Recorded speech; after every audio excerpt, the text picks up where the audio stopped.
Live TV, सच सबसे आगे। नमस्कार, आप देख रहे हैं द लाइव टीवी। आपके साथ मैं हूं हर्षिता सिंह। उत्तर प्रदेश सरकार का जबरन धर्मांतरण विरोधी अध्यादेश अब कानून बन चुका है। योगी सरकार के मुताबिक इस कानून से लव जिहाद पर रोक लगेगी। मतलब प्यार की आड़ में अब धोखा देने वालों को इससे सबक मिलेगा। लेकिन यहां अब विपक्ष और लोगों के साथ साथ सुप्रीम कोर्ट के पूर्व जस्टिस मदन लोकुर ने उत्तर प्रदेश सरकार के इस नए जबरन धर्मांतरण विरोधी कानून की जमकर आलोचना कर दी है। उनके मुताबिक सरकार के नए कानून से लोगों की जो पसंद है उस पर रोक लगी है। मदन लोकुर ने ये कहा है कि उत्तर प्रदेश सरकार के नए जबरन धर्मांतरण विरोधी कानून से लोगों को अपनी पसंद से चुनने के जो अधिकार थे उस अधिकार को ठेस पहुंची है। ये कानून लोगों के लिए आत्मसम्मान को पीछे छोड़ने वाला कानून है। तो मध्य प्रदेश, कर्नाटक, हरियाणा, असम और भी जो बाकी के बीजेपी शासित राज्य हैं वहां भी ऐसे ही अध्यादेश लागू कराए जाने की योजनाएं जो है वो बनाई जा रही है, पूरे चर्चा में चल रही है।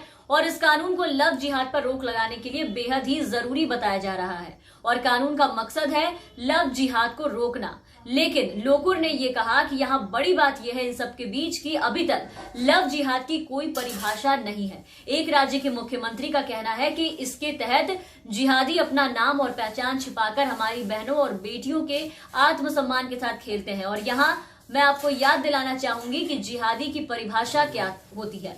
तो जिहादी की परिभाषा क्या बताया था संगीत रागी ने आज तक के डिबेट पर, वो आपको याद होगा, और नहीं याद है तो एक बार फिर से आपको याद दिला दूं कि जिहादी इस्लाम का एक अभियान है। उनके मुताबिक एक औजार है जिसमें इनको ये सिखाया जाता है कि जो भी नॉन मुस्लिम कंट्रीज है उसे जिहाद करके इस्लामिक कंट्री बनाना है। और ये सब उन्होंने कुरान में पढ़ा था, जो ज्ञान वो आज तक पर बैठ के दे रहे थे। तो योगी सरकार ने नए कानून इसे रोकने के लिए लाया है। लेकिन यहाँ जस्टिस लोकुर ने ये कहा कि ये सब मॉब लिंचिंग के ट्रेड को फिर से बढ़ावा देने का एक उदाहरण है। तो विपक्षी पार्टियों के बाद अब सुप्रीम कोर्ट के पूर्व जज लोकुर भी इसके खिलाफ है। और लोग तो ये पहले ही कह चुके हैं कि उनका ये मानना था कि इस कानून से भले ही किसी को सबक मिले ना मिले, कुछ खुलासा हो या ना हो, लेकिन इतना जरूर है कि दो अलग धर्म में शादी करने वाले लोगों को टारगेट यहाँ जरूर किया जाएगा और खास करके एक समुदाय को टारगेट करने का यहाँ काम किया जाएगा।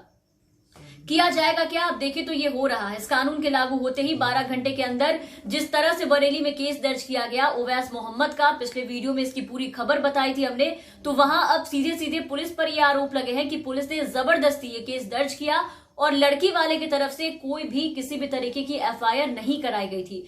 तो ये क्या है, इसे आप टारगेट करना ही एक तरह से कहेंगे। और जहां तक बात रही जिसका जिक्र मदन लोकुर जी ने किया, यहाँ की ये कानून अपनी पसंद से चुनने के अधिकार और उसके सम्मान को ठेस पहुंचाने वाली कानून है। इससे लोगों के सम्मान को और पसंद को ठेस पहुंचती है। तो उनके मुताबिक सरकार के नए कानून से लोगों की पसंद पर रोक लगी है। तो इसका ताजा उदाहरण भी निकलकर सामने आया है, वो भी देखने को मिला है। अलीगढ़ की एक वीडियो निकलकर सामने आई है जहां अलीगढ़ में हिंदू युवती को लेकर शादी करने मुस्लिम लड़का कोर्ट पहुंचा था, लेकिन कोर्ट परिसर में जमकर इसको लेकर के हंगामा खड़ा हुआ।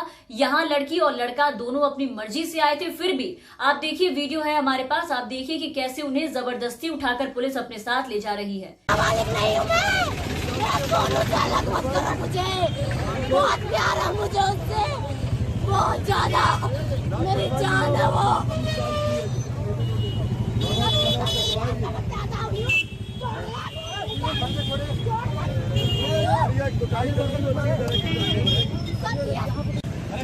मेरे प्यार को रोक लिया, हमें बहुत मारा हमें कोर्ट में। मेरे प्यार को रोक लिया भाई यहाँ पे, मेरे प्यार को रोक लिया यहाँ पे। लड़की का नाम अंजलि है, मेरा नाम सोनू मलिक है। तो देखा आपने इस कानून के फायदे। इसके बाद एक खबर और देखिए, यहाँ लखनऊ में पुलिस ने एक मुस्लिम युवक और हिंदू लड़की की शादी को जाकर के बीच में ही रोक दिया। पुलिस यानी कि यूपी पुलिस ने शादी को रोकने के लिए नए अध्यादेश का हवाला दिया। पुलिस विवाद स्थल पर पहुंचती है और दोनों पक्षों को अपने साथ पुलिस थाने चलने के लिए कहती है। पुलिस के मुताबिक थाने में दोनों पक्षों से शादी के लिए पहले लखनऊ के जिलाधिकारी से मंजूरी लेने के लिए कहा गया था, जो कि इन्होंने शायद नहीं लिया और सीधा मंडप पहुंचकर लगे शादी रचाने। मतलब कितनी मजेदार खबर है ये, आप खुद सोचिए कि 20 शादी में जाके उसे रुकवा के जिलाधिकारी से मंजूरी लाने के लिए बोला जाएगा। मतलब अगर मेरी शादी है, मैं किससे पसंद करूंगी, मैं किससे शादी करूंगी। अगर वो लड़का मुस्लिम हुआ तो उससे शादी करने के लिए मुझे सर्टिफिकेट पहले जिला अधिकारी और सरकार से लेना होगा। इसका ये मतलब कि आपकी शादी पे आपका अधिकार खत्म, आपकी पसंद पर आपका अधिकार खत्म। इस कानून को यह कहकर लाया गया था कि जो अपनी मर्जी से, अपनी सहमति से शादी कर रहे हैं उनके खिलाफ ये कानून नहीं है। लेकिन अब ये यहाँ वही हो रहा है। मतलब अब आप किससे शादी करेंगे, ये बातें जाके पहले आपको 4 लोगों को बताने की जरूरत है। अपना और अपने साथी का धर्म भी जाकर के बताएंगे। उसके बाद माँ बाप को तो छोड़िए, माँ बाप तो बाद में, पहले जाके डीएम से मंजूरी लीजिए। अब आप अपनी पसंद नहीं, ये लोग तय करेंगे कि आपको किससे शादी करना है, आप किसके साथ रह सकते हैं, किसके साथ जीवन बिताएंगे। अपना तो कुछ है ही नहीं। पहले माँ बाप थे, अब इनसे ऊपर हमारी सरकार आ गई है। मतलब गजब के रूल्स हैं, गजब के कानून हैं। आपकी इंटर रिलीजन शादी अब यहाँ मजाक बन के रह गई है। और इसी चीज का जिक्र यहाँ लोकुर ने किया। आप खुद भी सोचिए कि लव जिहाद कानून के नाम पे ये तमाशा कितना सही है। इन लोगों को बहन बेटियों पे अत्याचार होने वाले रेप नहीं दिखाई देते, इसकी फिक्र इन्हें नहीं होती, जिसके लिए कोई सख्त कानून लाए जाने की जरूरत है, जिसे सख्त सजा मिलवाने की जरूरत है। ऐसे ही लव जिहाद की तरफ पुलिस उस पर एक्शन ले।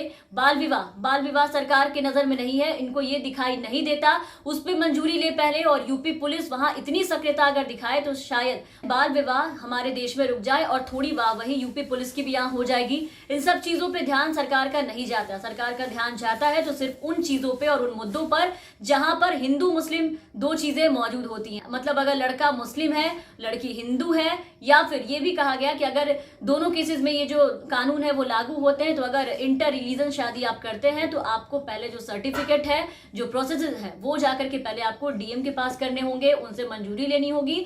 उसके बाद ही आप शादी कर सकते हैं और अपने जीवन व्यतीत कर सकते हैं। और इन सब के बाद भी इसकी गारंटी नहीं है कि आगे आप सुखी से अपना जीवन व्यतीत कर सकते हैं, क्योंकि पुलिस कभी भी बीच में आकर के आपको उठाकर थाने ले जा सकती है और आप पर केस दर्ज कर सकती है। फिलहाल के लिए इस वीडियो में बस इतना ही। आप बने रहे हमारे साथ। अगर आपने अब तक हमारे चैनल को सब्सक्राइब नहीं किया है तो जरूर सब्सक्राइब कर दें, साथ ही बेल आइकन जरूर दबाएं ताकि हमारी हर अपडेट्स आप तक पहुंचती रहे। और अगर आप हमारे ये वीडियो हमारे फेसबुक पेज पर देख रहे हैं तो हमारे फेसबुक पेज को जरूर फॉलो करें। धन्यवाद।